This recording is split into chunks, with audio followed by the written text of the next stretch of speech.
balita po para sa mga kababayan nating manggagawa sa Davao. Inilabas na ang bagong minimum wage rate sa rehiyon para sa sektor ng agrikultura at maging sa pribadong sektor ng non-agriculture.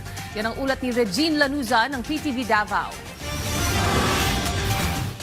Matapos ang public hearing at masusing pagtalakay at ebalwasyon sa kasalukuyang kalagayan ng socio-economic at konsultasyon sa publiko at ibang ahensya, naglabas na ng bagong minimum wage rate ang Regional Tripartite Wages and Productivity Board 11 sa pamamagitan ng Wage Order No. RB 1124. Sa ilalim ng nasabing bagong wage order, ang mga minimum wage earner sa pribadong sektor ng non-agriculture sector ay makakatanggap ng 30 pesos na dagdag sa sahod kada araw.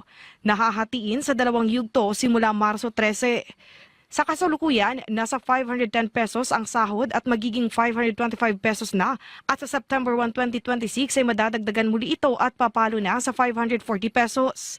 Ang mga manggagawa sa agriculture sector ay makakatanggap ng 20 pesos na aumento kada araw. Nahahatiin din sa dalawang yugto.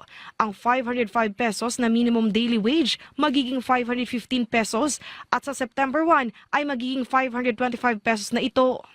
Ang hakbang na ito ay kinatuwa ng mga minimum wage earners. Gaya ni Beverly, naramdam ang hirap ng panahon ngayon. Para sa ako, mas okay jud siya kung kay syempre ang atong mga gastuhonon biya karon kay medyo mahal-mahal na jud.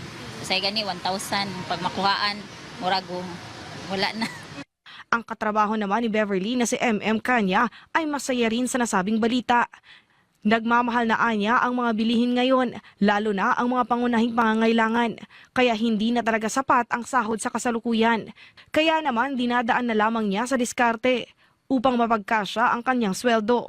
Maglisod pa mangani kay ano ba ma'am kanang sa atong palitonon po usahay makulang jud sa budget sa allowance. Sa kabila nito, ang ilan sa mga maliliit na negosyante tila nababahala at umapila na huwag munang ipatupad ang dagdag sahod dahil mahihirapan silang patakbuhin ang kanilang negosyo.